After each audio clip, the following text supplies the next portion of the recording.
Ces 35 garçons et filles de 14 à 20 ans qui sont accueillis par l'IME Charles Poiseau. Cet institut médico-éducatif encadre des jeunes déficients intellectuels et ou malades psychiques dans le but de les intégrer dans le milieu commun. L'entrée à l'IME elle est conditionnée par une notification d'orientation de la CDAPH, donc de la MDPH, la Maison des personnes en situation de handicap, notification donc, qui nous est adressée et nous, sous la forme d'un document nous expliquant que la Commission des droits de l'autonomie donc, a décidé de l'orientation de ce jeune-là au regard de sa situation de handicap sur notre établissement, soit comme externe, soit comme interne. Voilà. Et donc on reçoit à partir de là, une fois qu'on a le document, donc on prend contact avec les familles, avec le jeune, et pour un premier rendez-vous. Cette première rencontre, donc, je les reçois en général avec le chef de service.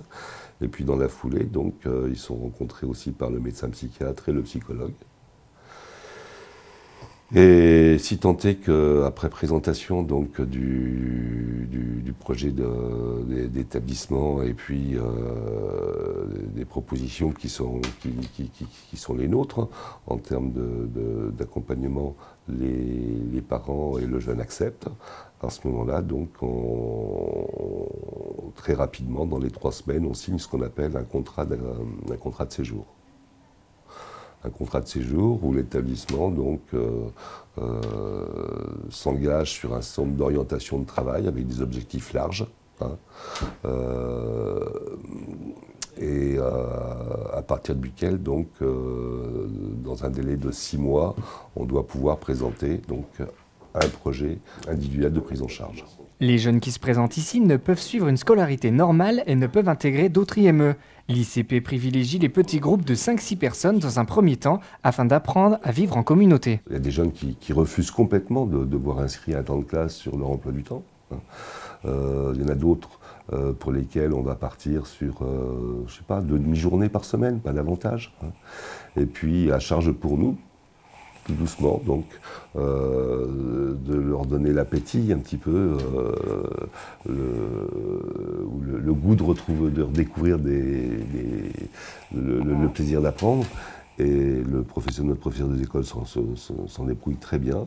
Et donc il y a les jeunes qui viennent sans scolaire dès le départ ou alors sur des tout petits temps, montent en charge progressivement pour arriver en moyenne à 15-16 heures de cours par semaine, quoi. Voilà. Et au final, donc, au niveau de la classe ici, il s'agit principalement de les amener au certificat de fin d'études générales, de leur faire passer des B2I, des ASSR, et puis, dès que c'est possible, de réfléchir à la possibilité de les réorienter sur les systèmes de droit commun en école ordinaire. Voilà. Pour les jeunes qui sont plus âgés et qui sont déjà pris dans un cheminement de formation qualifiante sur un plan professionnel, il s'agira davantage pour eux, pour nous, d'essayer de les amener sur des formations donc, qualifiantes de niveau 5. C'est-à-dire des CAP. L'ICP ne propose pas seulement des activités scolaires, des activités créatives ou sportives sont également proposées. Contrairement aux autres établissements, les activités d'atelier se dispensent à l'extérieur, à l'ESAT à Codège, afin de donner un vrai sens au travail. Alors, donc, ça s'exerce de cette façon, c'est-à-dire qu'on a au SAIP des ateliers qui sont situés à l'ESAT de la Codège, donc par rapport à cette dimension d'externalité, donc à la fois externalité mais en même temps inclusion. Donc l'idée c'était bien d'être plutôt que dans un autre établissement ou dans un lieu tiré au hasard, l'idée c'était de se positionner là où le travail s'exerçait, mais quand même d'être dans une zone de travail protégée. Après, les uns ou les autres pourront, en fonction de leur parcours, sortir du secteur protégé si leur projet les y conduit. Mais dans un premier temps, pour travailler les fondamentaux de la relation au travail, ça nous paraissait important que d'être sur le secteur protégé. Donc du coup, c'est là que sont positionnés nos ateliers. On va travailler sur les fondamentaux. Une fois que les fondamentaux sont atteints, c'est-à-dire qu'on a une régularité de travail, qu'on a une endurance, qu'on a une habitude de travail, de déplacer, d'être à l'heure, de venir avec sa tenue, etc. On va sortir de ce cadre-là pour aller en stage.